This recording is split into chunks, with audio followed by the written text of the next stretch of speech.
Saint-Esprit témoigne à notre esprit. La première manière, la manière principale pour aujourd'hui, pour que Dieu conduise quelqu'un, c'est par le témoignage intérieur du Saint-Esprit.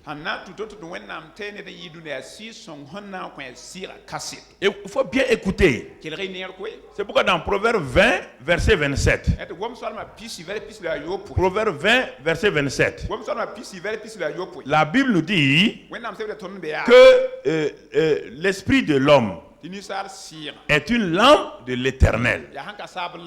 C'est la lampe de Dieu. Cette lampe qui permet donc à l'homme d'avancer, de progresser et d'aller de l'avant. C'est la lampe qui est en moi. C'est celle qui me permet d'être conduit par le Saint-Esprit. Et ça, c'est très important que tu comprennes. Si tu ne comprends pas cette réalité-là, alors tu vas souffrir. Parce que mon frère, ma soeur, et quand Jésus est venu, Jésus était le conducteur donc, de ses disciples. C'est lui il était le premier consolateur. Le premier paraclétos s'appelle Jésus. Donc les disciples ne pouvaient rien faire. Ils ne savaient pas où aller. Ils ne savaient pas comment agir. Tant que Jésus n'avait pas dit quelque chose, ne faisait pas, il ne pouvait rien faire. Jésus était leur témoin. Il le suivait. Jusqu'à ce que Jésus dise maintenant, ça c'était provisoire. Il dit, le temps va venir où je vous enverrai un autre paraclétos. Il dit, écoutez-moi bien. Les 3 ans que vous avez fait avec moi là, j'ai été votre consolateur, votre conducteur, votre avocat, votre aide. Ça c'est parce que nous sommes dans l'Ancien Testament. Jésus est né sous l'Ancien Testament. Il est mort sous l'Ancien Testament. Il était le prophète du dehors. Et il parlait à son peuple. Jésus dit, il y a une nouvelle alliance. Il y a un nouveau testament. Dans ce Nouveau Testament, le consolateur du Nouveau Testament, qu'on appelle le Saint-Esprit, ne sera pas au dehors. Lui, il sera à l'intérieur. C'est de l'intérieur qu'il va vous conduire. De la même manière que vous m'avez vu vous conduire, vous m'avez vu avec vos 2 yeux, le consolateur, l'Esprit Saint, on ne le verra pas. Lui, il sera en vous, mais il sera de la même qualité que moi. Il est Dieu. Il va faire la même chose que moi. Et si vous ne le suivez pas, vous allez échouer. Alors Jésus a dit ça. Et on laisse tout ça. On part s'en prendre à des prophètes et à des apôtres. Et le Saint-Esprit, qu'est-ce qu'il fait en toi alors? Quel est son rôle en toi? Quel est son rôle? Quel est son rôle? Au temps de Jésus, avant que Jean-Baptiste ne meure, il y avait les 2. Il y avait Jésus et Jean-Baptiste. Tant que Jean-Baptiste n'était pas là, Jésus n'était pas là, tout le monde allait à qui? Écoutez-moi. Tout le monde allait à... Il est le prophète de l'heure. C'est lui qui avait eu le Saint-Esprit dès le ventre de sa mère. Il avait la parole. Donc tout le monde allait à qui? C'est à lui. Quiconque voulait un conseil en Israël allait à qui? Jean-Baptiste. Jésus a apparu sur la scène. Dès qu'il est monté sur la scène et qu'il a été rempli du Saint-Esprit, Jean-Baptiste a dit quoi? D'aller vers qui? Il a tourné les gens vers qui? Et au fur et à mesure qu'il a tourné les gens vers lui, Jean-Baptiste a fait quoi? Il est devenu petit. Et puis un jour il a fait quoi? Il a disparu. Alors Jésus te dit la même chose. C'est moi sur la scène aujourd'hui. Je suis là. Je suis là. Je suis là. Mais il dit quand le Saint-Esprit viendra, alors ensemble moi aussi je partirai comme Jean-Baptiste est parti. Lui aussi le Saint-Esprit va prendre ma place. Mais alors quand Jean-Baptiste a dit à André, voici l'agneau de Dieu. Quand il a dit aux autres, voici l'agneau de Dieu, qu'est-ce que les gens ont fait? Les gens ont laissé Jean-Baptiste, ils sont allés à Jésus. Ils sont allés à Jésus. Jésus dit, voici le consolateur, voici le Saint-Esprit, il viendra habiter en vous. Tu continues à dire Jésus, tu continues à dire pasteur, tu continues à dire prophète. Tu vas avoir des problèmes.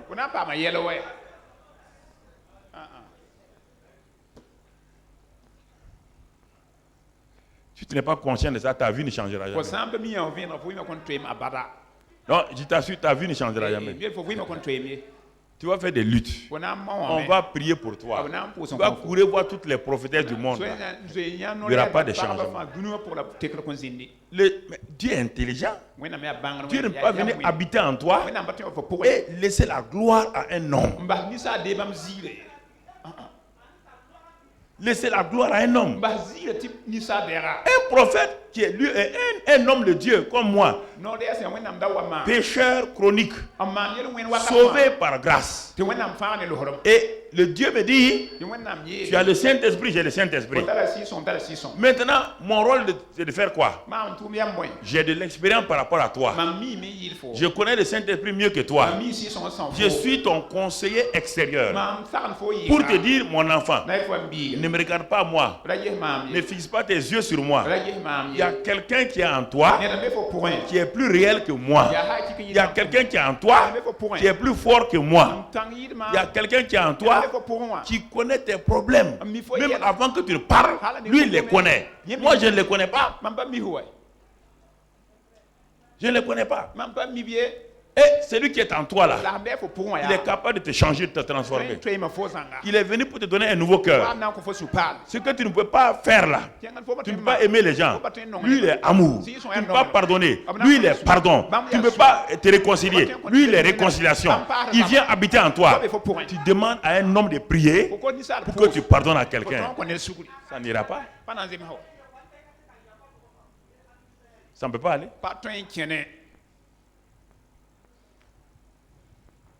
Nous sommes habitués à la vie chrétienne extérieure.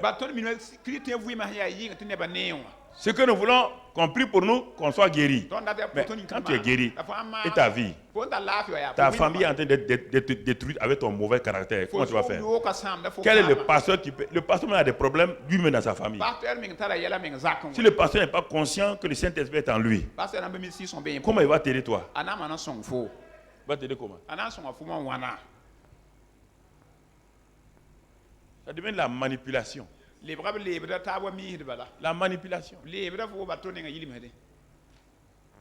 Écoute frères et sœurs. Écoutez ces choses-là sérieusement. Quand tu ne laisses pas le Saint-Esprit te conduire dès ta jeunesse, quand tu vieillis, il n'a plus le contrôle sur toi. Parce que ton caractère va bloquer le Saint-Esprit. À moins que tu penses par un brisement que tu ne veux pas, faire. Rapidement, vous oubliez. Par exemple, un gars de groupe musical, il se base sur sa voix, sa capacité. Quand il vient à la réunion comme ça, là, il y a un qui dit, ah, frère, on va faire comme ça. Non, on va faire comme ça, on va faire comme ça. Tu te bases sur quoi? Parce que tu sais jouer au piano, parce que tu as une belle voix. Non. Il faut écouter. Est-ce que le Saint-Esprit est à l'œuvre parmi nous? Est-ce que cette sœur-là, elle est en train de parler par le Saint-Esprit? Si elle ne parle pas, donc chacun se remet. Dit, bon, on est là pour adorer Dieu. On n'est pas un groupe de concert. On n'est pas un groupe de rock. Pour aller faire un concert en ville. Le Saint-Esprit est là. Il est en nous. Ce que la sœur vient de dire là, écoutons cette manière-là. Non. On va faire ça. Bon, en ce moment, on fait. Le Saint-Esprit n'est pas là. Et on bloque toute la réunion à cause d'un seul individu. Toute une réunion est bloquée parce qu'un seul chanteur est fâché, il ne veut pas obéir, il chante ce qu'il veut chanter et la présence de Dieu s'en va. Et quand l'homme de Dieu arrive, il sent que dans la salle, il n'y a pas la présence de Dieu. Un seul homme qui a un mauvais caractère va oser une femme qui a un mauvais caractère. Non, on ne va pas chanter ça. Moi, je vais chanter ce que je veux. Et toute une assemblée est mise en ballottage à cause de toi. Il faut que le serviteur de Dieu vienne prier, chanter pour ramener la présence de Dieu. Alors, lisons lisons, pour être la direction divine, donc aujourd'hui, le Saint-Esprit témoigne à mon esprit que je suis à notre esprit, à notre homme intérieur. Lisons un premier verset, Romains 8, verset 14. Romains 8, verset 14.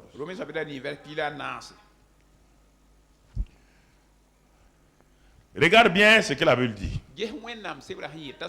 Regarde bien ce que la Bible dit. Tous ceux qui sont conduits par le Saint-Esprit. Tous ceux qui sont conduits par le Saint-Esprit. Ceux qui sont conduits. Conduits. Jésus conduisait les gens. Il les appelait disciples. Quand le Saint-Esprit conduit quelqu'un, il n'est plus disciple, il est fils. Le Saint-Esprit conduit les fils.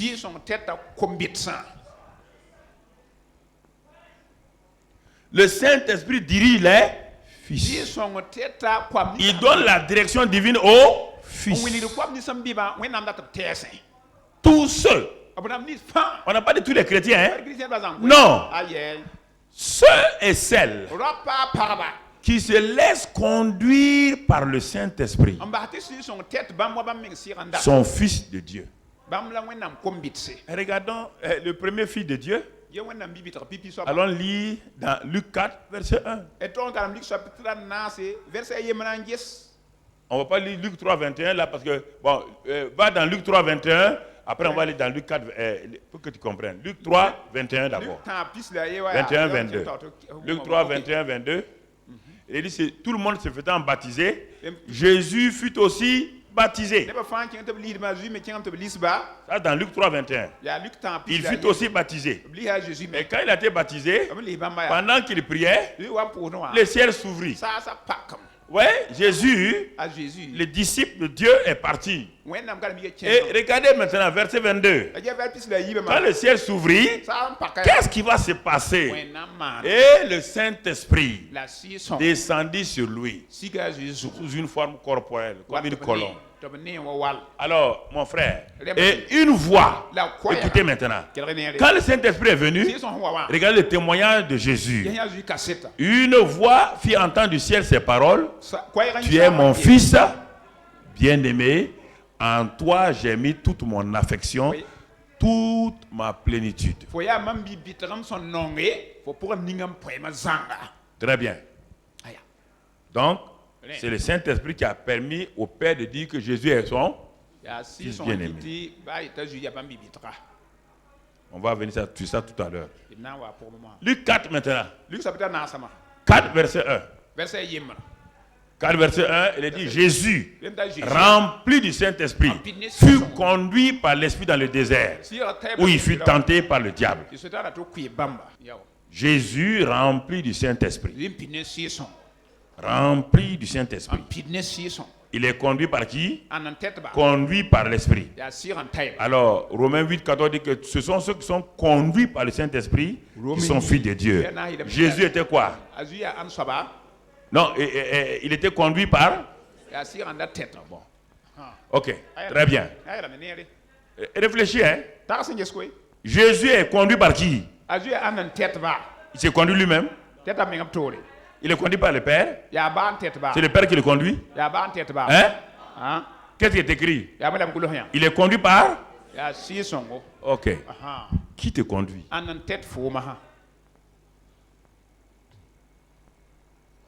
Non, qui te conduit? Dans la vérité, qui te conduit? Qui dirige ta vie? Tous ces accidents spirituels que tu fais là, si le Saint-Esprit te conduisait, tu crois que tu peux faire ces accidents-là?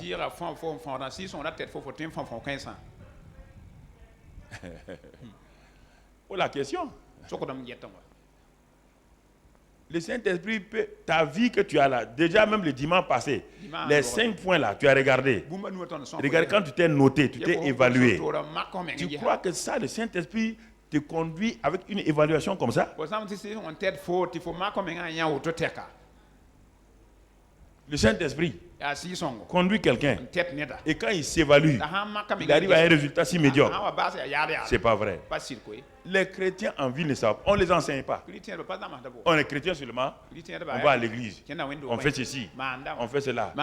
Les actes ne font pas de toi un chrétien. Mais ce micro n'est pas un micro chrétien. Il est en train de m'aider à prêcher. Mais il n'a rien d'un chrétien. Les bancs sur lesquels tu es assis, ce n'est pas un chrétien, ce n'est pas un banc chrétien. Le fait qu'on soit dans le bâtiment ne fait pas de nous un chrétien. Le ventilateur n'est pas chrétien. Mais il entend tous mes messages que je dis régulièrement.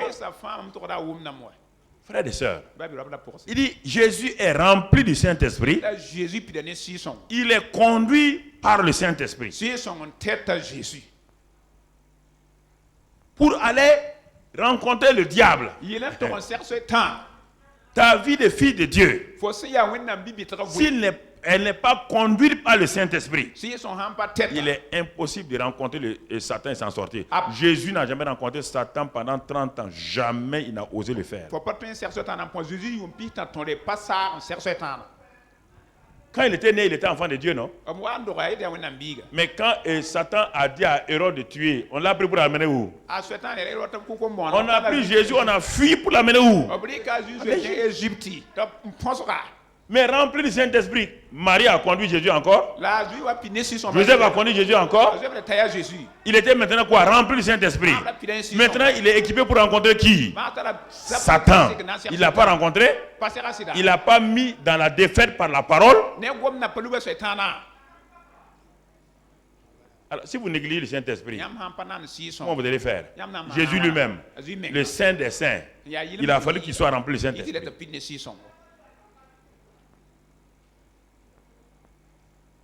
Il a fallu qu'il soit rempli du Saint-Esprit.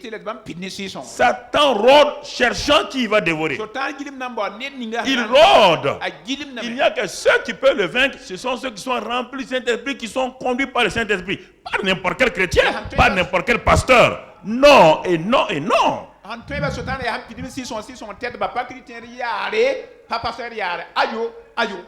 Si on parle de vainqueur, ça veut dire qu'il y a beaucoup de gens. Si on dit vainqueur de la course, ça veut dire qu'il y avait 1000 coureurs. Mais il y a un seul qui a vaincu. Un seul qui a franchi la ligne dans les normes. Alors quand on parle de la vie chrétienne, on ne parle pas que tous les chrétiens ont vaincu. On dit ce sont ceux qui sont conduits, qui laissent leur vie personnel. Voici mon mari a fait ça là. Mais je suis conduit par l'esprit. Alors je dis à mon mari, je te pardonne pour ça là. Je dis à ma femme, je te pardonne pour ça là. C'est eux qu'on appelle filles de Dieu. Ils sont conduits par le Saint-Esprit est en eux. Il est en eux. Donc vous comprenez? Saint-Esprit est en eux. Alors, mais comment le Saint-Esprit conduit maintenant? Comment il conduit les gens?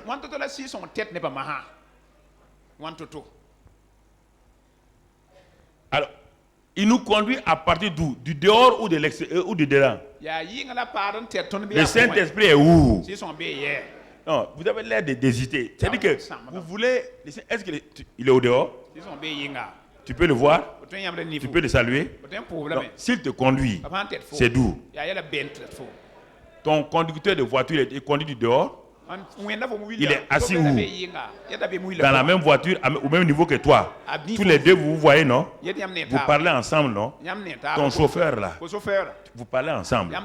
Mais en réalité, puisqu'il a le volant, qui dirige ton voyage? C'est toi? Hein? C'est le chauffeur. Si tu t'as mis à prendre le volant du chauffeur, au moment où il va tourner là, tu vas aller comme ça, il y a quoi? C'est ça, c'est pourquoi beaucoup de chrétiens ont des problèmes. Quand le Saint-Esprit dit, on va aller là, et ils veulent tourner pour aller là. C'est pourquoi il y a beaucoup d'accidents, accidents spirituels dans la vie des chrétiens, accidents de mariage, parce qu'ils ne comprennent pas. Saint-Esprit conduit du dedans, pas du dehors. Tous ceux qui sont appelés conducteurs dans ce monde-là sont toujours à l'intérieur. Le pilote est à l'intérieur de l'avion. Le cheminot est à l'intérieur du train. Le capitaine du bateau est dans le bateau. Le Saint-Esprit est venu en nous pour nous conduire de l'intérieur. De l'intérieur. C'est pourquoi le verset 16 maintenant, Romains 8, 16. Comment il va nous conduire? C'est ce qu'on va voir aujourd'hui. C'est la première manière, la manière principale pour que le Saint-Esprit nous conduise, c'est Romains 8, verset 16. Il est dit là-bas quoi? L'Esprit lui-même. L'Esprit lui-même. Attendez. Témoigne à notre esprit. Voilà. L'Esprit lui-même. Hein? Rend témoignage à notre esprit que nous sommes enfants. On retient la partie rend témoignage à notre esprit. C'est notre message de ce matin. Il rend témoignage à mon esprit. C'est la première manière quand nous sommes conduits par le Saint-Esprit. Ce n'est pas par les visions. On viendra plus tard. Tu peux devenir chrétien, mourir sans voir de vision. Ça ne t'empêche pas d'être vainqueur. Tu peux ne même pas recevoir une seule prophétie. Ça ne t'empêche pas d'être vainqueur. Si tu écoutes ce que je te dis ce matin-là, donc le témoignage intérieur est le plus grand, est la manière la plus puissante pour que le Saint-Esprit te conduise. Je vais te montrer qu'il a voulu te conduire plusieurs fois par ça, tu as refusé. Et c'est pourquoi je vais te dire des témoignages. Tu vas te rendre compte toi-même que à cause de ça, tu as fait trop de dégâts dans ta propre vie.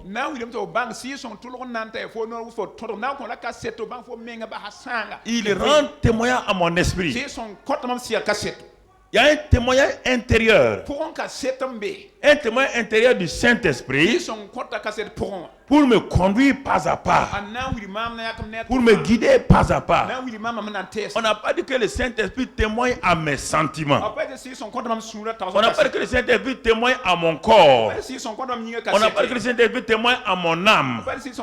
Il témoigne à mon esprit parce que le Saint-Esprit habite dans mon l'esprit. 1 Corinthiens 6, 17 dit mon esprit et le Saint-Esprit sont devenus quoi? Un. Alors le Saint-Esprit parle à quelqu'un qui lui ressemble dans toi. Il parle pas. Ton âme ne ressemble pas au Saint-Esprit. Le Saint-Esprit est esprit. Et c'est pourquoi il est dans ton esprit. Il parle à ton esprit. Il ne parle pas à ton corps. Ton corps, c'est les sentiments. Ton âme, c'est les émotions. Mais le Saint-Esprit parle à celui qui lui ressemble en toi. Quelle est la partie qui lui ressemble? C'est ton esprit. Il parle là-bas. Et ton esprit maintenant, qui est la lampe du Saint-Esprit, quand le Saint-Esprit a parlé à ton esprit, il va commencer à toucher ton âme. Ah, tu commences à réaliser qu'il y a quelque chose. Et maintenant, l'âme va parler au corps. C'est comme ça. L'esprit parle à ton âme. L'âme conduit le corps. Tu comprends? Il faut des exemples précis que tu comprennes. Aujourd'hui, que Dieu t'aide à comprendre cela au nom de Christ Jésus. Mon frère, ma soeur. Alors, premier élément, quand le Saint-Esprit témoigne à mon esprit. Quand il parle à mon esprit, comment ça se manifeste? Par quoi puis-je savoir que le Saint-Esprit est en train de témoigner à mon esprit? Je vais rendre ça dans les termes naturels que tu comprennes. Pourquoi? Première manière, quand il témoigne, je vais appeler ça la résistance intérieure. Résistance intérieure. C'est l'un des moyens par lequel, et ça c'est l'aspect négatif, après je vais te montrer l'aspect positif. C'est le plus et le moins qui fait la lumière. C'est ça, je vais te montrer d'abord l'aspect négatif. Mon frère, ma soeur, un jour, un frère voulait sortir de sa maison. Il est arrivé à la porte de sa maison. Il voulait ouvrir. Il a senti une résistance intérieure, son esprit. La cire y est Puis son corps n'est pas au courant de quelque chose. Son âme n'est pas au courant. Mais son esprit étant éclairé. Étant éclairé par le Saint-Esprit. Et le Saint-Esprit connaissant toutes choses. Lui, il sait ce qu'il y a. Le Saint-Esprit a dit à son esprit. Mais il a fait par quel moyen? Par le témoignage intérieur. En voulant poser son pied, tout de suite, il y a eu une résistance intérieure en lui.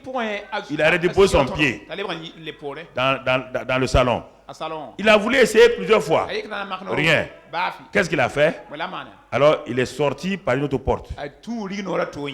Pour savoir qu'est-ce qui se passe. C'est un chrétien, il a appris à connaître la voix, le témoin intérieur du Saint-Esprit. Alors quand il est venu du dehors là, vers sa porte du salon, il a trouvé un cobra, un serpent qui était prêt. Dès s'il avait mis son pied là, le serpent le mordait en même temps. Ça s'est passé par quoi? Il ne sait pas qu'il y a un serpent au dehors. Écoutez-moi. Il ne sait pas qu'il y a un serpent au dehors. Quand il a fermé sa porte hier nuit, il n'y a pas de serpent. Personne ne lui a téléphoné qu'il y a un serpent. Mais comment le Saint-Esprit va parler à un homme qui ne sait pas qu'il y a un serpent? Comment il va le faire? Par prophétie? Par vision? Non! Par le témoignage intérieur. Une résistance. Ce qu'on appelle encore un feu rouge. Feu rouge. Feu rouge. Feu rouge. Simplement feu rouge.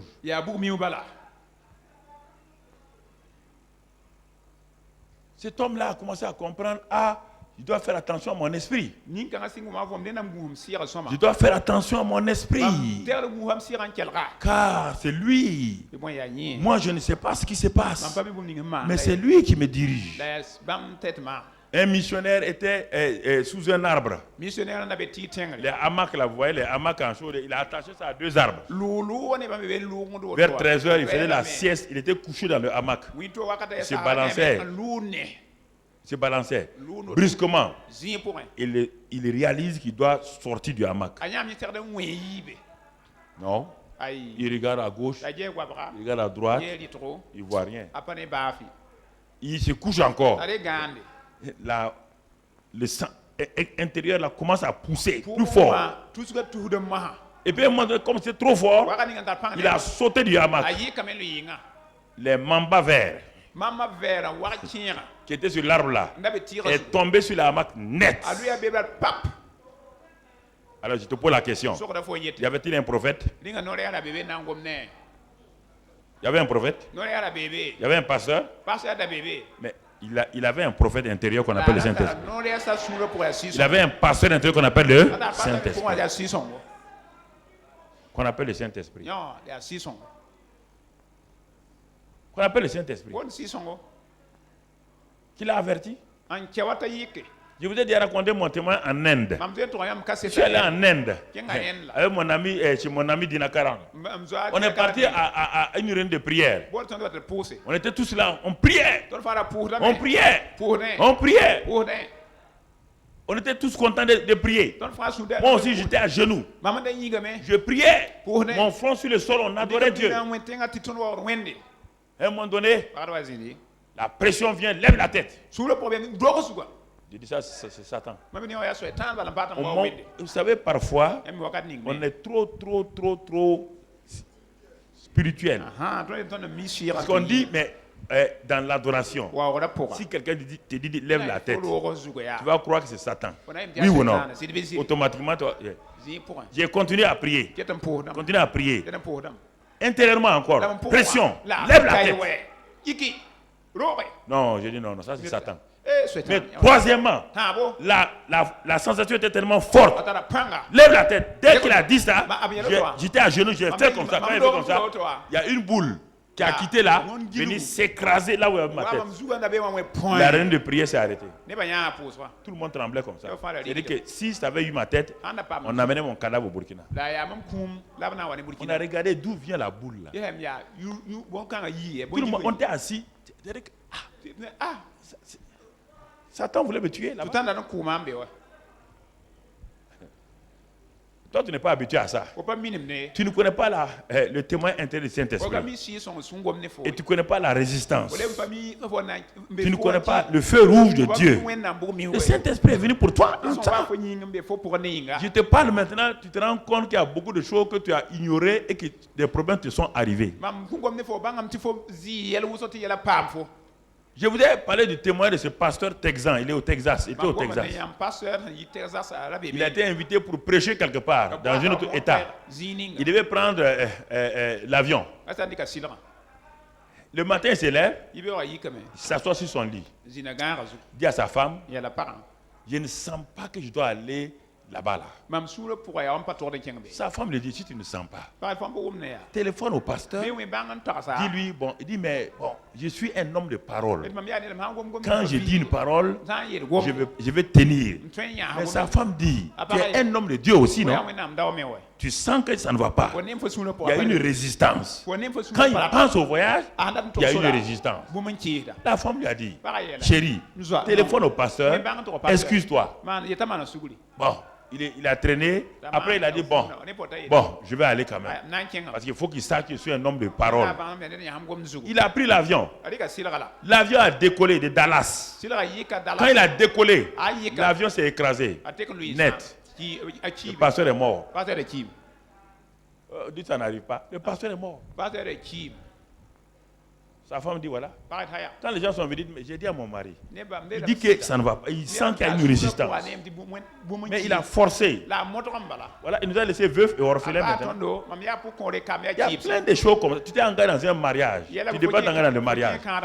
Quand tu voulais te marier à ce garçon-là, le Saint-Esprit t'a parlé. Mais toi, tu as regardé ce qu'il a. Il a une voiture, il a ça, il a ça, il a ça. Le Saint-Esprit t'a parlé plusieurs fois.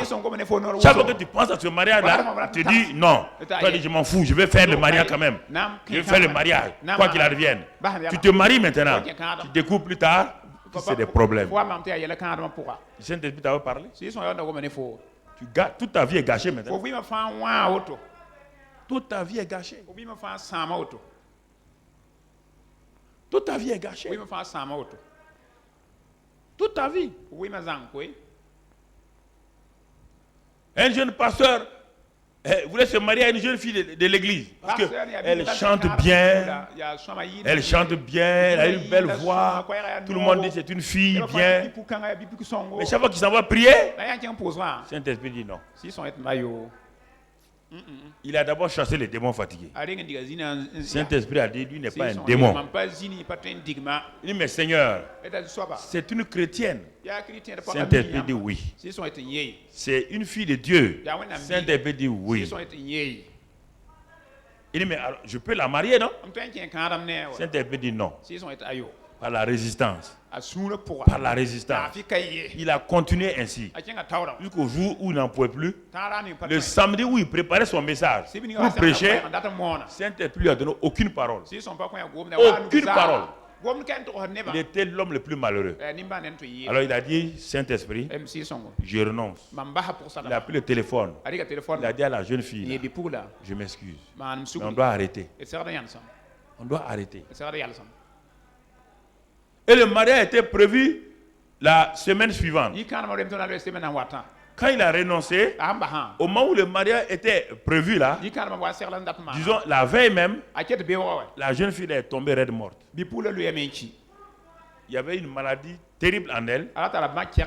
Dieu dit, bon, tu vois, si je t'avais laissé marier, et le jour du mariage, tu serais un jeune veuf. Tu vas t'en prendre à moi. Dis, je savais, je t'ai rien dit. J'ai dit, je parle à mon peuple, beaucoup, ils ne veulent pas. C'est pourquoi ils ont des problèmes. C'est pourquoi ils ont des problèmes.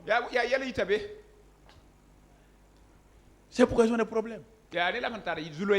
Combien de jeunes gens, opérateurs économiques, hommes d'affaires? C'est terrible. Quand je parle là, des hommes d'affaires. Pourquoi beaucoup de jeunes gens ont leur argent gaspillé d'un seul coup? Dieu l'a aidé, il a maintenant 5 millions dans son compte. Il ne prie plus Dieu. Il prie plus Dieu. On doit aller à Dubaï. Si c'est pas Dubaï, c'est à Lomé. On va aller en Chine. Tout est ça. Il écoute les gens de la ville. À Dubaï, il y a des affaires, de temps en temps. Mais quand il était tout petit, le Saint-Esprit le conduisait. Maintenant qu'il a eu 5 millions, il prend son affaire. On dit qu'à Dubaï, maintenant, on vend telle chose. En Chine, on vend telle chose. Il s'en va en Chine, il achète tel produit. Et il envoie par l'Union européenne. Arrivé à Paris, on dit ah non, ces produits-là sont prohibés. On a tout arrêté à Paris, on a tout détruit. D'un seul coup, il est tombé en ruine.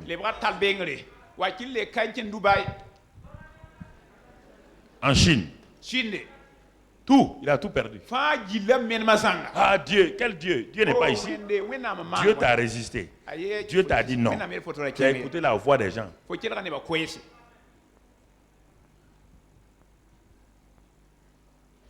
Ce que je dis là, il y a un homme d'affaires. Ce message-là, je l'ai prêché il y a plusieurs années en arrière. Plusieurs années. Ceux qui sont anciens, beaucoup de gens, les gens veulent les nouveaux messages.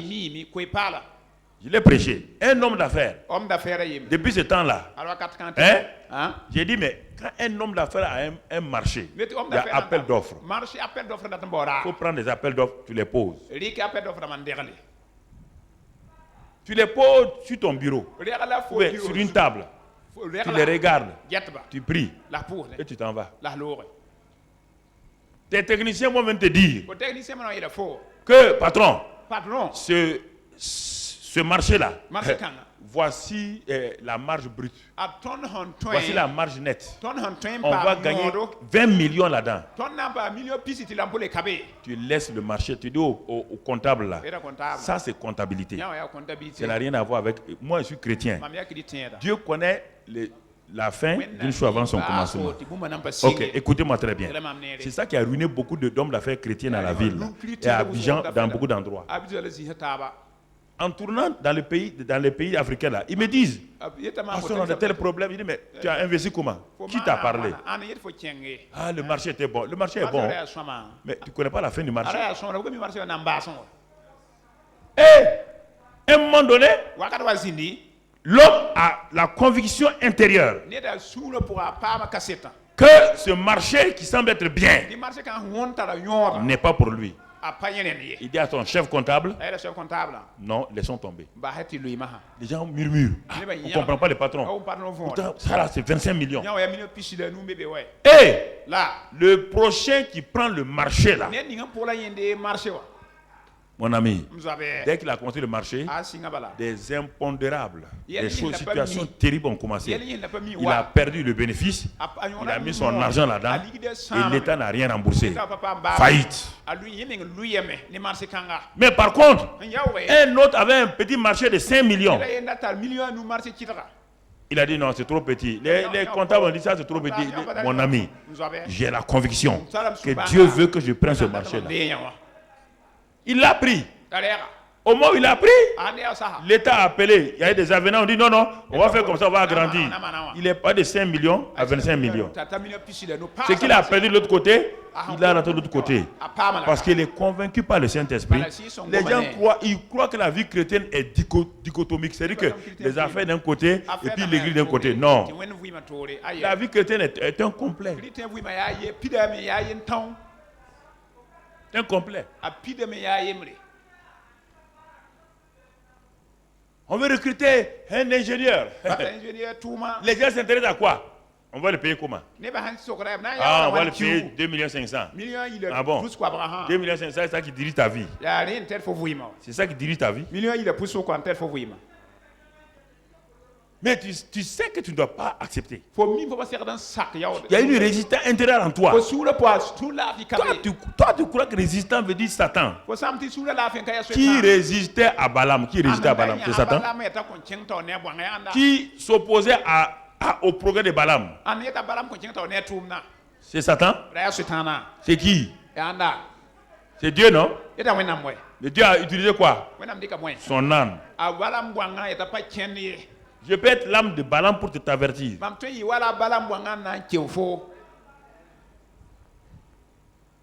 C'est le Saint-Esprit. Dieu a fait toutes sortes de choses pour Balaam. Même un ange. Tellement il est dans sa tête, il veut atteindre son but, il veut l'argent. Il n'a même pas vu l'ange. C'est l'ânesse qui a vu l'ange. Si un homme ne voit plus un ange, et c'est un âne, c'est-à-dire que l'homme est plus bas que son âne.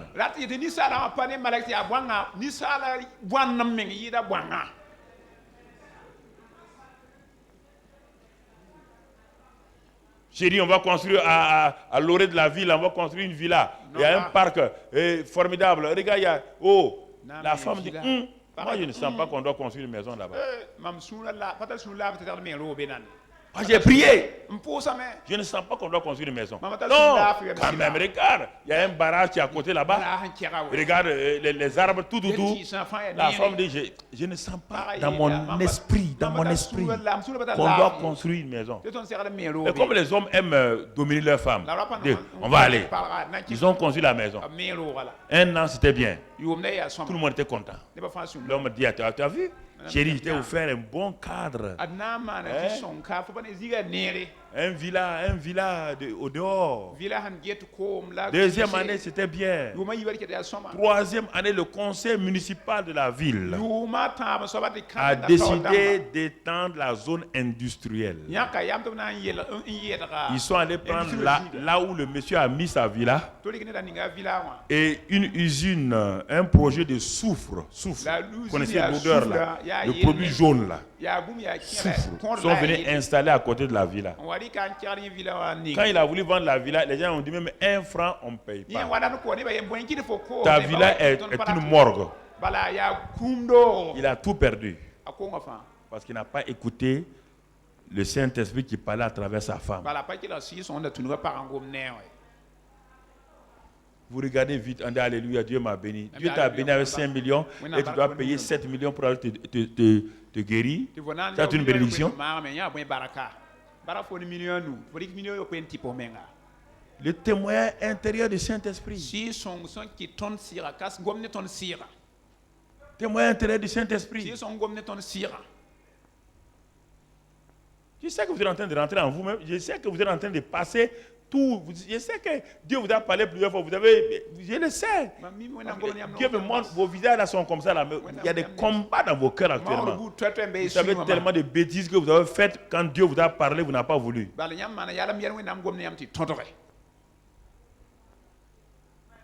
Hein?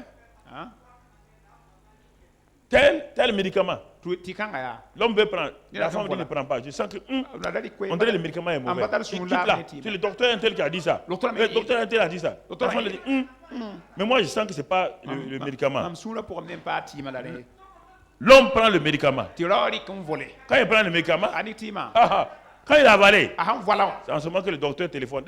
Vous avez touché au médicament là? Oui. Le docteur dit la femme dit, j'avais bien dit. Je ne suis pas docteur. Mais le Saint-Esprit est en moi. Il m'a dit de ne pas toucher au médicament. Le docteur vient de téléphoner maintenant. Qui s'est trompé? C'est fini. L'homme est parti comme ça.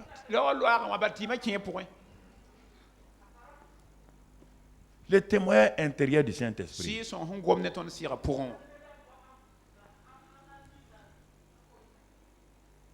Dès qu'on dit qu'on va de tels produits, vous voulez les produits cadeaux bon prix, les hommes d'affaires là. Vous voulez des produits bon prix. On a dit un ordinateur maintenant, tant. On a pris des ordinateurs qu'on a requinqués, on a mis des choses, on vient vous vendre. Après, personne ne vend les ordinateurs. Voici, tout votre lot est à terre.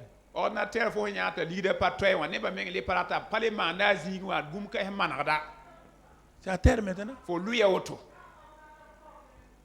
Tu as parlé. Tu as parlé. Quand je devais aller à Londres pour la première fois, en 80-81, pour les hommes d'affaires de plein évangile, j'étais le seul représentant de l'Afrique de l'Ouest. C'est la convention européenne des hommes d'affaires, dirigée par Démon Chakarian lui-même, le président des hommes d'affaires, qui venait là-bas. Mais j'ai prié. Saint-Esprit m'a dit il faut partir. J'ai envoyé mon passeport à Londres, à Abidjan, où il y a l'ambassade d'Angleterre. Je n'ai pas envoyé les papiers. Ils m'ont dit non, ils ont mis un tampon dessus que je ne peux pas rentrer en Angleterre. Cet m'a dit, va, parce que j'ai quelque chose pour toi là-bas. J'ai dit, Seigneur, regarde le tampon là. C'est écrit, moi, je sais lire, hein, c'est écrit. Bon, il dit, si c'est toi, moi je vais aller. Mais j'avais la paix. Je suis arrivé à l'aéroport de Ouagadougou. L'hôtesse a pris, elle a regardé. Elle dit, tu vas où? En France. En ce temps, il n'y a pas de visa comme ça pour aller en France. Entre nous. Donc, je suis arrivé à Paris. Mais l'hôtesse maintenant, elle l'a pris. Pour aller de Paris à Londres là. On va regarder. J'ai dit, Seigneur, de même que tu as fermé les yeux de l'hôtesse de Ouagadougou là, ferme les yeux de celle-là. Elle a pris mon passeport, elle a regardé mon nom là, elle a dit, ok. J'ai pris l'avion. Je suis arrivé à Londres. Le problème, c'est Londres. London Heathrow. Je suis arrivé à Londres. La queue était longue comme ça. Les frères Nigeria, Ghana, Kenya, Zimbabwe, tout le monde. On était alignés comme ça, long. Quand le policier prend, dis-toi non, mets-toi de côté. Dis à Air France, tu ramènes les gens où tu les as pris. Ils n'ont pas de visa. Moi, j'avançais. Comme le Saint-Esprit m'a dit d'aller, j'ai la paix. À la fin, tout le monde est passé. Je suis arrivé. J'ai donné. Les gens étaient arrêtés là. J'ai donné mon passeport. L'inspecteur a ouvert. Et il a regardé. Il m'a montré le tampon rouge là. Il m'a dit, mais j'ai pas vu ça. Il me tend mon passeport. J'ai mis mes deux mains ici. J'ai pas pris. Il dit, I don't take. Il me regarde. Tu vas défier la police de la reine d'Angleterre. J'ai mis ma main là. Il m'a regardé. Il y a une faveur divine qui est rentrée en lui. Il s'est levé. Il y avait l'inspecteur qui était dans une vitre là-bas. En ce temps, moi, j'ai commencé à parler directement à Dieu.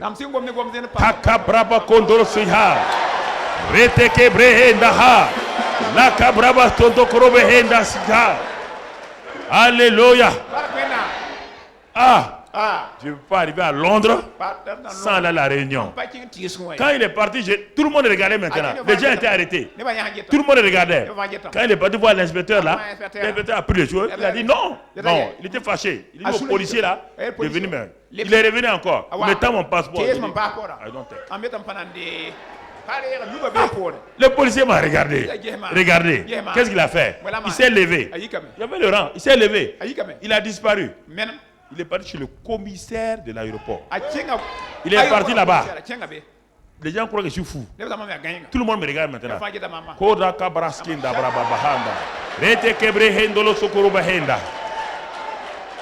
À Londres, 10 minutes. Il est venu. Quand il est venu, le policier a souri. Il dit, on m'a donné visa, je peux rentrer. Le commissaire a donné. Et c'est pas fini. C'est là-bas que Dieu va me parler. Il a amené un Sud-Africain. Un Sud-Africain, un grand entrepreneur sud-africain à l'époque. Dieu lui a donné une révélation. Il a vu une vision. Il s'est levé et dit, voilà, il y a 3 personnes. Un de l'Allemagne, un d'un autre pays là. Et puis il dit, l'homme de Hapa Volta, on ne disait pas Burkina, on dit Hapa Volta. L'homme de Hapa Volta là, levez-vous. Dieu m'a montré, vous avez des épées en main. Et vous allez ravager le royaume de Satan. J'ai vu l'épée là grandir. En ce temps, je n'étais pas pasteur. J'étais directeur commercial à Koudou. Quand j'ai fini, Démon Chakaren a prié pour moi. Et puis un autre Américain, que je venais dans la grande salle, il a prophétisé sur moi. C'était des prophéties. Mais maintenant, mon frère, parce que le Saint-Esprit m'avait dit d'aller là-bas. Tu comprends? Les témoins intérêts du Saint-Esprit. Tout était contre moi. Mais comme il m'a dit de partir, il m'a donné le feu vert. Je suis parti, mon frère.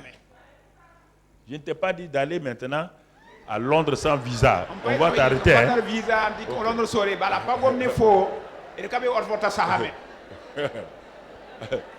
Voilà. Faut pas aller.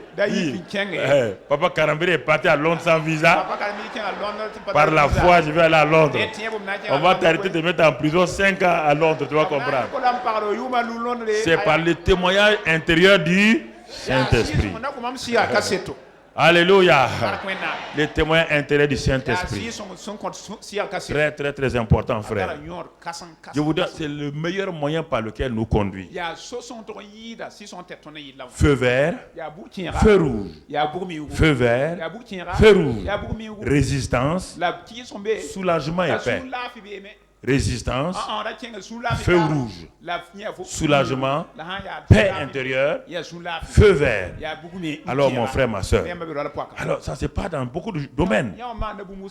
Dans mes décisions financières, dans mes voyages, dans mes visites, dans tout ce que je vais entreprendre. Et si tu comprends ces choses-là, et tu vas aller de l'avant, et tu vas progresser. Alors c'est important.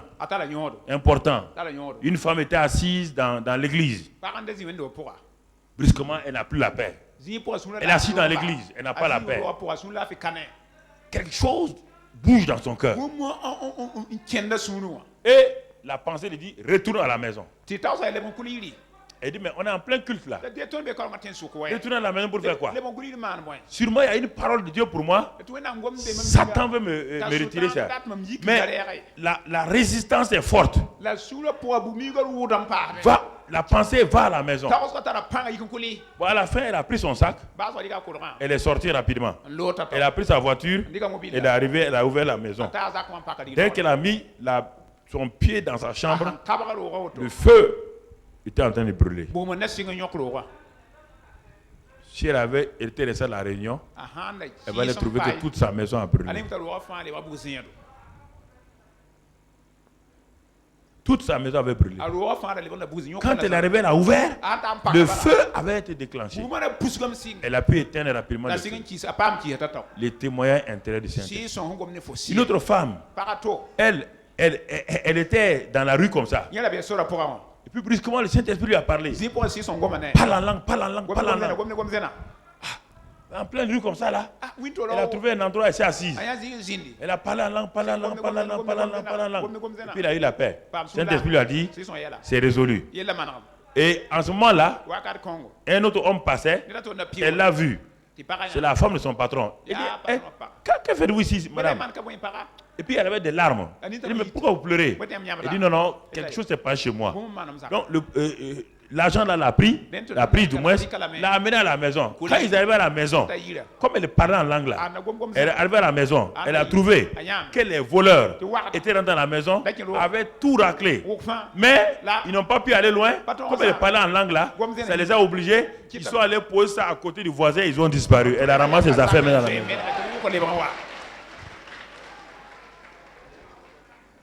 Chrétien. Est-ce qu'il y avait un prophète là-bas? Il y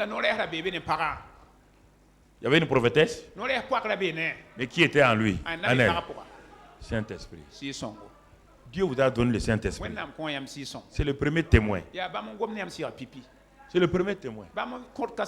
Pour votre vie. C'est le premier témoin. Pour votre vie. Quand on va voir les visions, tu vas comprendre. Mais nous sommes aujourd'hui dans les... C'est pas quelque chose de spectaculaire. Les chrétiens aiment les choses spectaculaires. Ça, c'est tellement simple. Tu es assis dans ton bureau, il te parle. Tu sais qu'ici, là, quelle que soit la difficulté, tu t'en sortiras. C'est pas quelqu'un qui te l'a dit, hein. Mais quand tu regardes les circonstances là, tout est négatif. Mais à l'intérieur, tu sais que ça là c'est pour toi. Et tu sais où tu vas aller. Et tu sais pourquoi tu es là. Et quand un jeune a ça, cette certitude-là, il n'a pas peur de la vie. Quand les autres, il voit les autres jeunes courir, il est là tranquille. Il sait que sa vie là sera un succès. Il n'essaie pas tout. Il ne manipule pas les gens. Il sait que sa vie est un succès.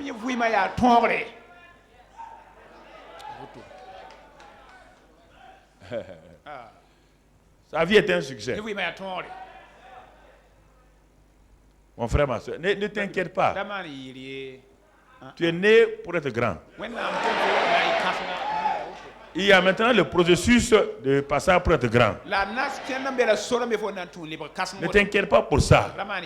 Écoute la voix intérieure, le témoin intérieur du Saint-Esprit. Alors, si tu commences à écouter, cela sois conscient. Et pour cela, il faut parler beaucoup en langue. Alors, quand tu parles beaucoup en langue, ton esprit est disposé à entendre donc le témoin intérieur du Saint-Esprit. Et tu vas progresser, tu vas aller de l'avant. Et tu vas voir que parfois, la paix intérieure que tu as s'oppose à tes pensées. Tes pensées disent une chose. Et ton cœur, ta paix intérieure dit autre chose. Il faut écouter donc le témoignage de ton esprit. Le témoin intérieur il est surnaturel mais n'est pas spectaculaire. Il n'est pas quelque chose pour dire il a fait. Non, c'est surnaturel mais pas spectaculaire. Parfois ça peut prendre des jours avant que la chose n'arrive à te convaincre. Alors, pour aller vers la fin ce matin, parce c'est toute une série qu'on va voir. Mais je commence par la chose importante, les témoignages intérieurs du Saint-Esprit dans ton esprit. Il y a des méthodes que les gens utilisent aujourd'hui qui leur créent des problèmes.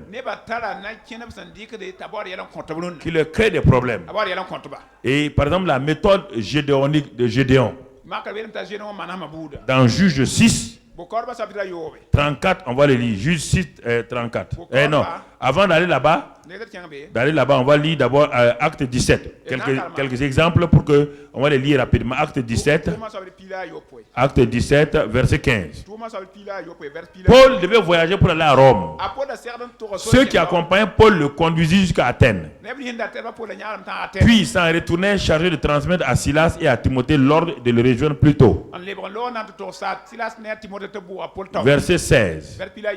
Et comme Paul les attendait à Athènes, il sentait au-dedans de lui son esprit s'irriter. Son esprit, pas son âme.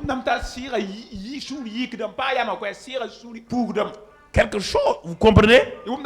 On parle de son esprit. Quelque chose faisait qu'il n'était pas à l'aise. Son esprit était irrité, pas son âme, pas son corps. Donc tu comprends? Le témoin intérieur du Saint-Esprit. Parfois ton esprit est irrité, il est mal à l'aise.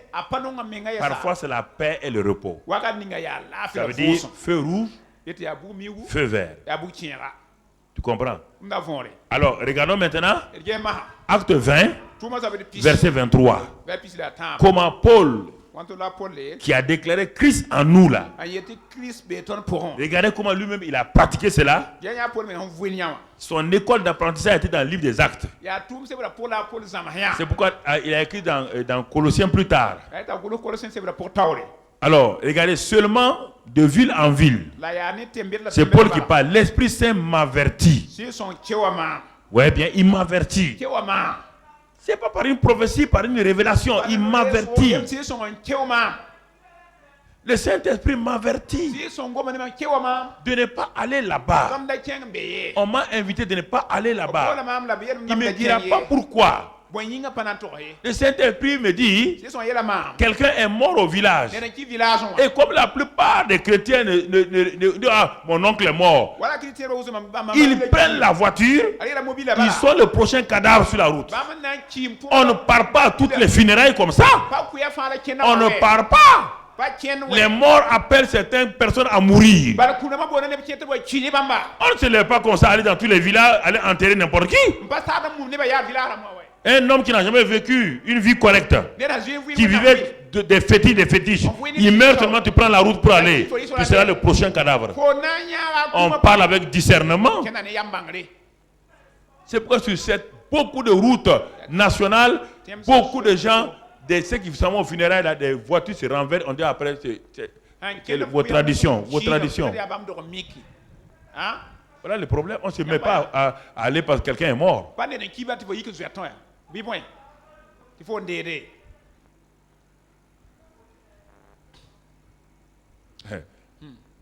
Papa, on ne parle pas comme ça. Paul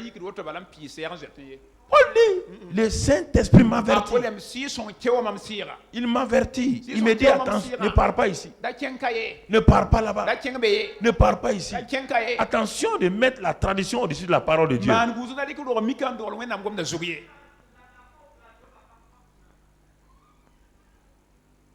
Faites attention. Le Saint-Esprit t'avertit. Il y a des gens qui m'écoutent qui savent. Ils ont eu des accidents bêtement. Quelqu'un est mort dans leur village. Il a un véhicule. Les gens sont venus dire on va aller, on va aller. Dans son cœur, il dit non, je ne dois pas aller. Mais comment? Donc toi tu n'es pas sociable. Hein? Telle personne est morte dans le village là. Il dit je ne sens pas que je dois aller. Et bon, pour faire plaisir aux gens, il les a ramassés.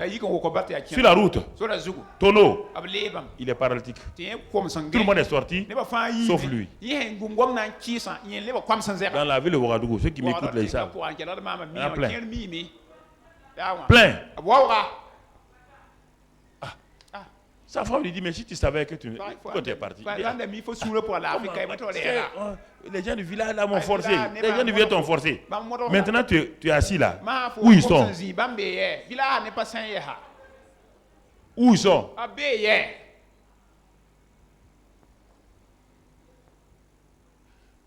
Où sont-ils? C'est ça le problème, frère.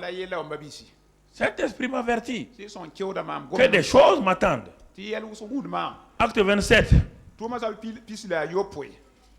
Acte 27, verset 10. Regarde ce que Paul nous dit encore. Ils allaient maintenant à Rome. Et ils sont arrivés dans un endroit. Paul dit, je vois, ô homme, je vois. Quand on dit je vois, ça ne veut pas dire qu'il a une vision. Quand quelqu'un dit je vois, c'est-à-dire que je réalise, je sens quelque chose, je vois. On n'a pas dit qu'il a une vision, non. C'est-à-dire, je sens dans mon esprit que le voyage là sera dangereux. Il dit, il ne se fera pas sans péril et sans beaucoup de dommages. Non seulement pour la cargaison, mais pour le navire, mais encore pour nos personnes. Les gens ont dit, ah bon? Toi, tu sens ça? Tu es marin? Il dit non. Tu as déjà conduit un bateau? On dit non. Ils sont allés demander au pilote. Tu vois l'homme qui est assis là-bas là? C'était un illuminé. Il a dit que lui il sent, qu'il voit. Il voit quoi? Qu'il a vu que le bateau est en danger, nos marchandises sont en danger, nos vies sont en danger. Le pilote du bateau a ri. C'est ça que les gens du monde ne savent pas. Et que beaucoup de pasteurs ne savent pas. Ils ne connaissent pas le surnaturel qui est un témoignage du Saint-Esprit.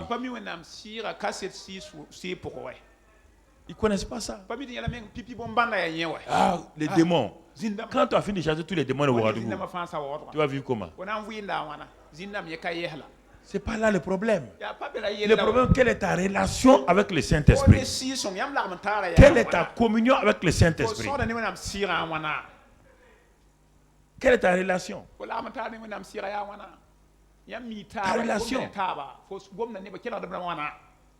Ils ont mis Paul en minorité. Quand ils l'ont mis en minorité, Paul dit allons-y.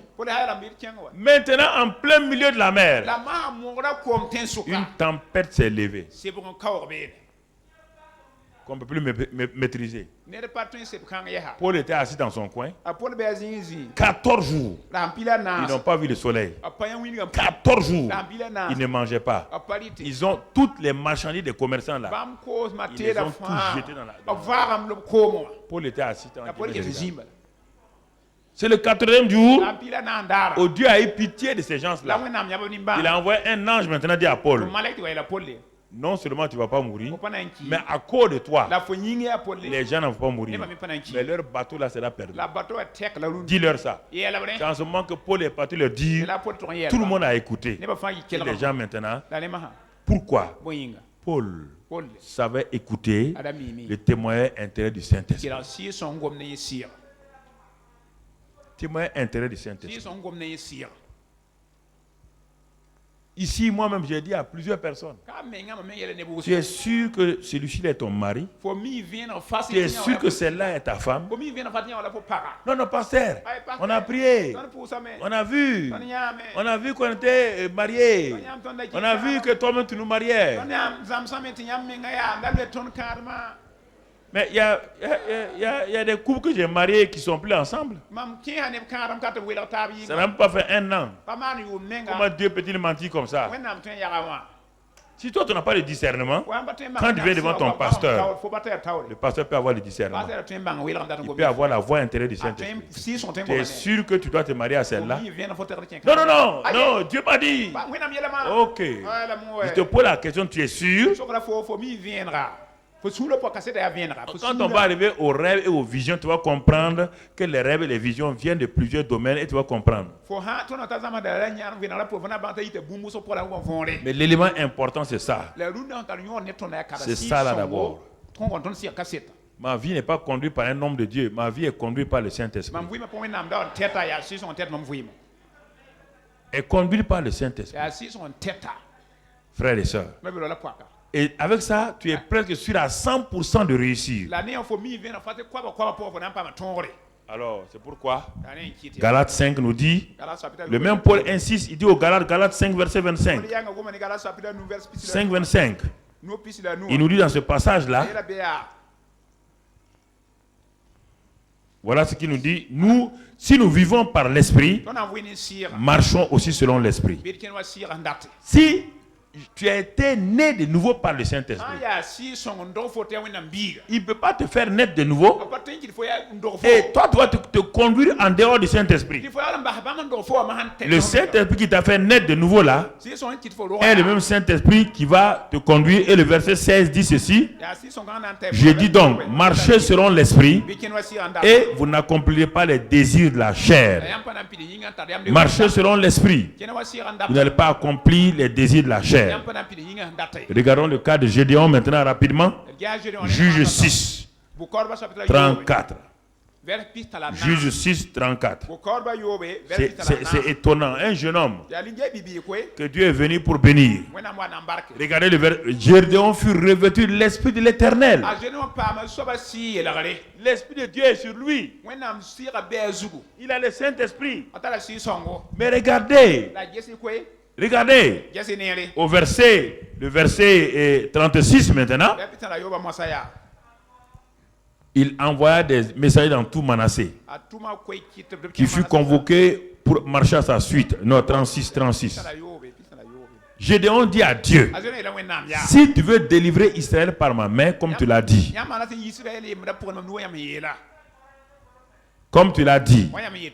voici, je vais mettre une toison de laine dans l'air. C'est-à-dire une peau de mouton, quelque chose comme ça, ou bien un tapis. Alors, si le tapis seul se couvre de rosée et que tout le terrain reste sec, je connaîtrai que tu délivreras Israël par ma main, comme tu l'as dit. Regardez un homme qui est revêtu du Saint-Esprit, qui marche selon la chair. Écoutez-moi très bien. Tu vas voir, ta vie ressemble à ça. Tu as le Saint-Esprit. Au lieu de le Saint-Esprit a dit d'aller et tu as la victoire. Lui il dit non. Si c'est réellement toi, voici l'herbe là. L'herbe est totalement sèche. Je prends un tapis. Je viens poser sur l'herbe là. Et si je me lève, je trouve le tapis là complètement mouillé et que l'herbe est sèche, ça veut dire que c'est toi qui m'envoies. Il s'est levé, il a trouvé comme ça. Est-ce qu'il a obéi? Hein? Il dit maintenant, si l'herbe est mouillée, le tapis est sec, malgré ça, c'est ça que tu fais. Le Saint-Esprit est en toi. Et tu joues au Guinamori. Tu joues au magicien. Il n'y a rien qui choque le Saint-Esprit plus que cette méthode-là. Regarde comment Gédéon a eu des problèmes. Regarde la fin de la vie de Gédéon. Il a terminé très mal. Très, très, très mal. Il ne croit pas au Saint-Esprit. Il croit au Saint-Esprit plus les méthodes charnelles.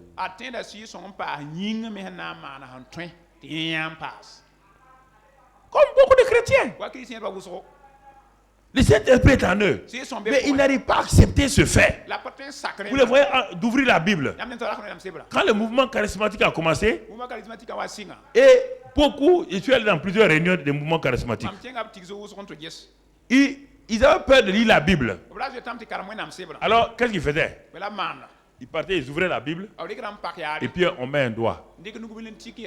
On ouvre la Bible, on met un doigt. Il dit, mais ça, c'est quelle méthode? Non, c'est comme ça. C'est comme ça que Dieu conduit maintenant les gens. Pointez le doigt. Mais un jour, un des responsables était découragé et tout. Et il a voulu que Dieu lui parle à travers cette méthode-là. Vous êtes le mouvement charismatique. Vous avez le Saint-Esprit. Mais prie la langue. Il a ouvert sa Bible. Il dit, Seigneur, je suis découragé. Qu'est-ce que je dois faire? Hein? Il a ouvert la Bible. Il a fermé son œil. Il a posé son doigt. Il a ouvert.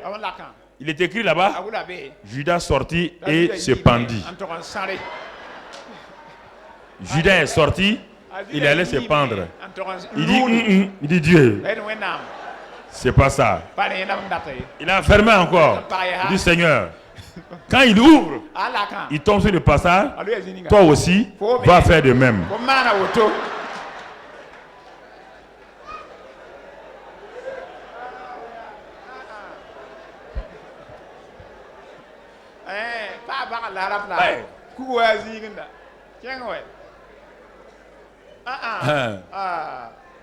Vous croyez que c'est Djinamori? Okay. Avant d'être converti, je connaissais la Bible de cette manière-là. Quand on devait passer le baccalauréat, nous tous on avait peur. Il y a un de mes amis qui a dit qu'on allait quelque part à Paspanga. Il y a quelqu'un là-bas qui utilise la Bible. Or moi, je n'étais pas chrétien, j'étais musulman. Il utilise la Bible. Il dit comment? Non, allons. On est parti. Le monsieur a pris la Bible là.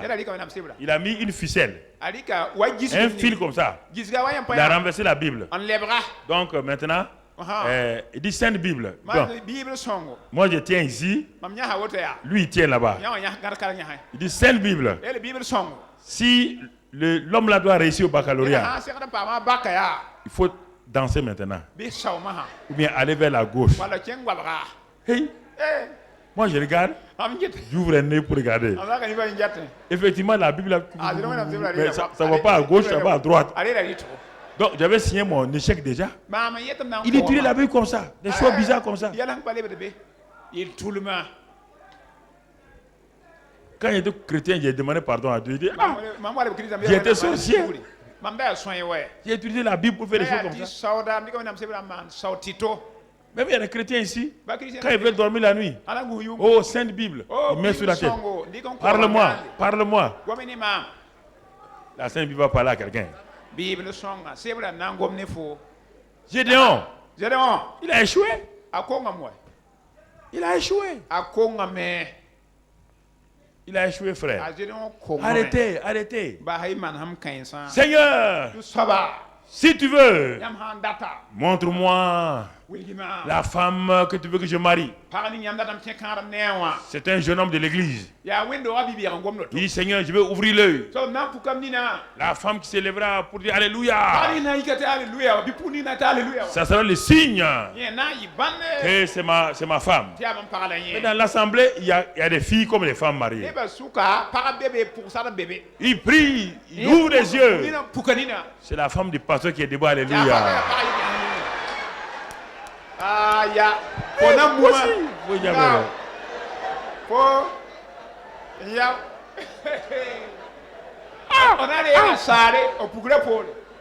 La femme ne pensait qu'elle est debout. Donc Dieu t'a exaucé.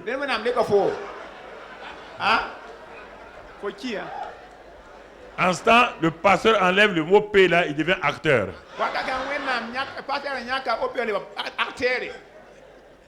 Ouais, vous comprenez? Il y a plein de choses comme ça. Plein de choses. Les méthodes charnelles là, il faut les éviter. Faut les éviter. Seigneur, si le garçon qui doit rentrer là, s'il vient, il est habillé comme ça là, c'est lui mon mari. Voici un qui arrive, qui rentre comme ça. C'est pas ça ton mari. Arrêtez d'utiliser des méthodes charnelles qui vous créent des problèmes. Le Saint-Esprit est en vous. Respectez-le. Honorez-le. Afin qu'il vous aide. Vous savez, je m'en vais lentement dans ces messages que tu comprennes. Ça, c'est important que tu comprennes. Il y a deux sœurs qui sont devenues folles comme ça. Parce qu'elles ont voulu que le Saint-Esprit leur parle obligatoirement par une voix audible. Je vous ai dit qu'elles voulaient aller en mission. Le désir d'aller en mission était bien. Elles ont commencé à prier. Bon, elles ont l'assurance qu'elles doivent aller en mission. Au lieu de laisser le temps à Dieu, elles ont dit, mais Seigneur, si tu veux qu'on aille en mission, alors voilà, on va aller. Maintenant, on va aller à la gare. Alors, on n'a pas beaucoup d'argent. Mais la ville, on doit aller là. Si on va, on trouve quelqu'un qui nous donne le billet. C'est un signe qu'on doit aller en mission. Elles sont allées à la gare. Elles se sont alliées. Donc, pour prendre le billet, sans argent. Et au moment où elles sont arrivées presque à la caisse là, il y a un monsieur qui a surgi de nulle part, qui est venu leur donner de l'argent net. Elles ont dit gloire à Dieu. Dieu nous a exaucés. Elles ont pris le billet. Quand elles ont pris le billet maintenant, elles sont allées, elles ont demandé à quelqu'un, un des travailleurs de la gare là, quel est le quai sur lequel on doit s'arrêter? C'était en Angleterre. Quel est le quai sur lequel on doit s'arrêter pour être dans telle ville? Mais le monsieur dit que mais dans telle ville, il n'y a pas de train. Le train ne part pas là-bas. Il dit non. Dieu leur a dit. Le monsieur dit, il n'y a pas de train pour aller là-bas. Alors, quelle est la voix qui leur a parlé?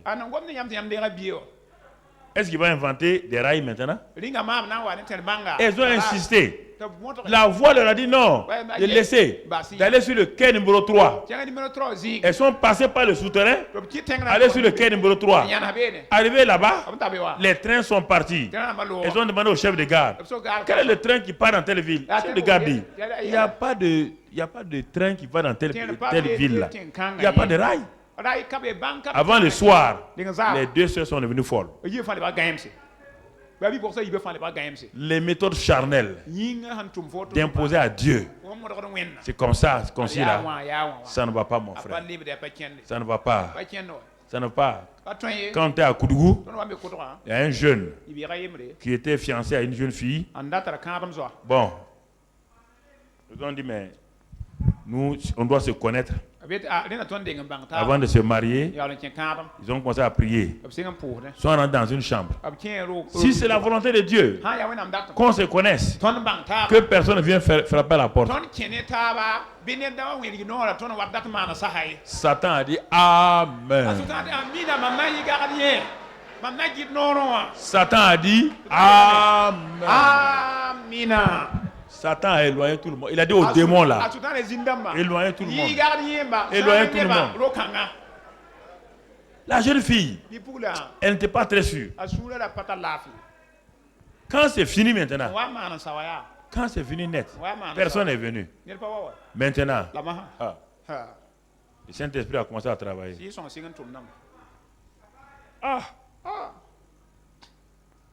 Maintenant, il y a quoi?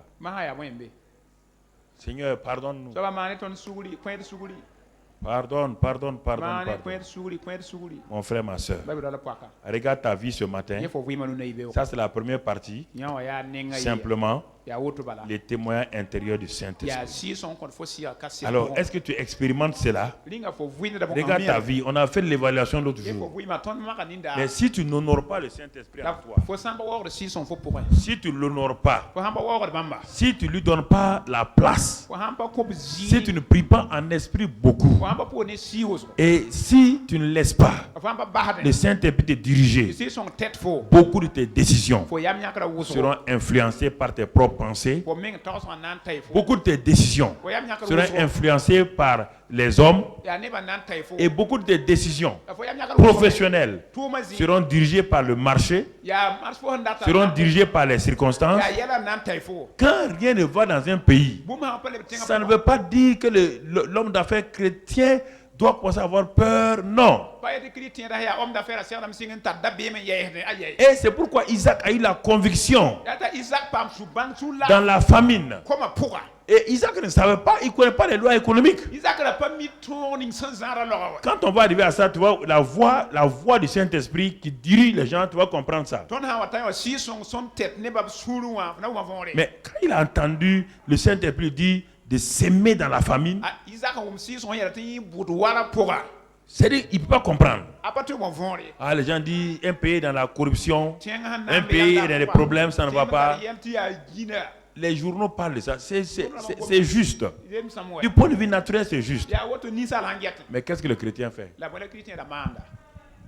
Les victoires, il n'y a pas de victoire sans circonstances négatives. Il n'y a pas de victoire. Ne croyez pas que c'est quand tout va bien que vous êtes dans la volonté de Dieu. La volonté de Dieu, c'est toujours quand rien ne va autour de vous et que vous obéissez à Dieu. C'est ça. Quand tout va bien, même l'athée marche correctement. Est-ce qu'on a besoin de la volonté de Dieu quand tout va bien? Hein? La plupart du temps, c'est quand rien ne va là que Dieu dit de poser un acte. Dieu dit de poser un acte. Alors, quand les gens commencent à poser des actes, au départ, Dieu les aide. Mais quand ils arrivent à un niveau donné, le sacrifice devient plus grand. Ils ont peur de poser les mêmes actes. Par exemple, en matière d'offrande de dîmes, le gars, il travaillait, il avait 1000 francs. Donner 100 francs, ce n'est pas un problème. Il a appris à donner 100 francs, il a ajouté 50 francs, il rend grâce à Dieu. Dieu a commencé à monter. Le voilà maintenant avec 1,5 million. Il faut donner combien? 150. 150. Mon ami, voici le problème. C'est ça qui bloque les gens. Ils ont oublié que c'est le même principe. Ce n'est pas le montant qui importe. Il dit, mais ça ne va pas maintenant, les affaires ne vont pas, rien ne marche. Cherche à savoir quelle est la paix intérieure que tu as. Toutes les percées que nous avons eues là sont venues du fait que je me suis assis un jour, j'ai regardé, j'ai dit à Dieu, que veux-tu que je fasse? C'est là la paix. Quand il m'a dit de construire ce bâtiment-là en 3 mois, tous les techniciens, naturellement, ils ne croient pas à ça. Un bâtiment comme ça en 3 mois, même une villa en 3 mois, ce n'est pas possible. Mais ce bâtiment-là, c'est 3 mois. 3 novembre et le 3 janvier, on avait sans argent, sans rien. La tour de prière, même chose. La télévision, même chose. Mais Dieu parle au cœur des gens. Ce n'est pas de la manipulation. Non. Non, frère. Dans ma chambre, Dieu m'a parlé. Dans mon cœur, j'ai examiné si c'est Dieu, si c'est ma pensée personnelle. Non. Mais les choses étaient négatives. Si tu apprends à marcher avec Dieu comme ça doucement, un jour tu vas arriver à une décision importante, Satan va te montrer toutes les failles. Et c'est là-bas que les gens échouent.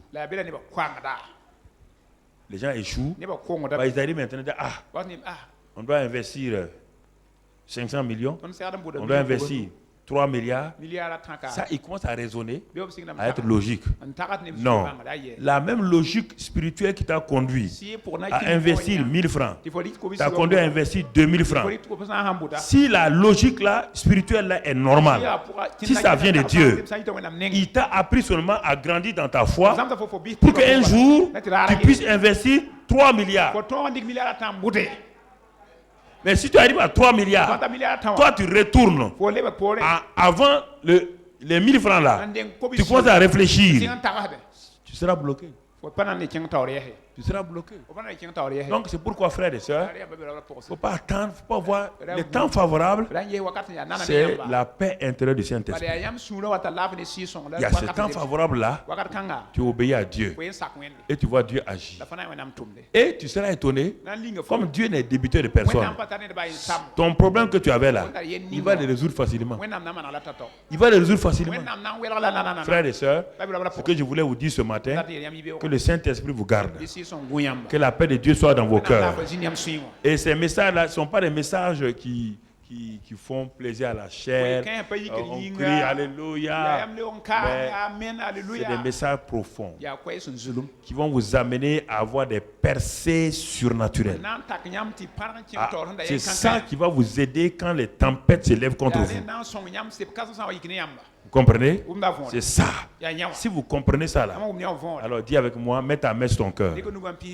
Dis Saint-Esprit, je vais apprendre à écouter ta voix intérieure. Que ton témoignage intérieur me conduise désormais. Que je ne m'oppose plus à ton témoin intérieur, que je me laisse conduire par ce témoin intérieur afin de donner gloire au Père. Merci Saint-Esprit, parce que tu es en moi. Tu es en moi pour me diriger. Diriger ma vie familiale. Diriger ma vie professionnelle. À tous égards. Merci Saint-Esprit. Ce matin, je me confie en toi. Je me repose sur toi.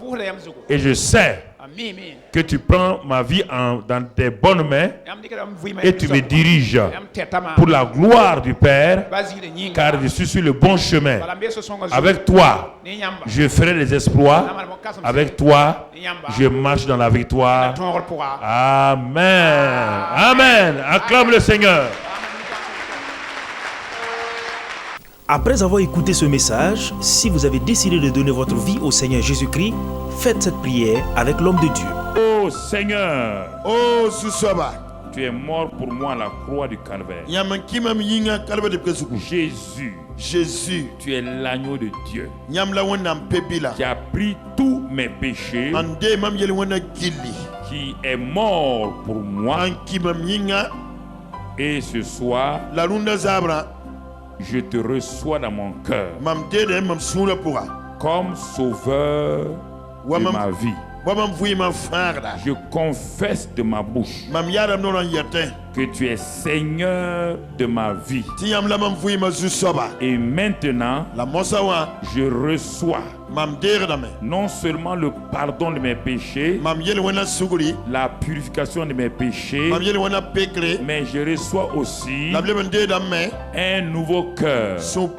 Le Saint-Esprit me fait naître de nouveau maintenant dans ton royaume et me donne un cœur nouveau. Je reçois ce cœur nouveau. Je suis né de nouveau. Dieu habite dans mon cœur. Je suis enfant de Dieu. Maintenant, Dieu lui-même est mon Père. Je suis dans la famille divine et je bénis le Seigneur. Merci pour ta grâce et ta fidélité. Sois béni pour la vie éternelle, la vie divine que j'ai maintenant. Amen.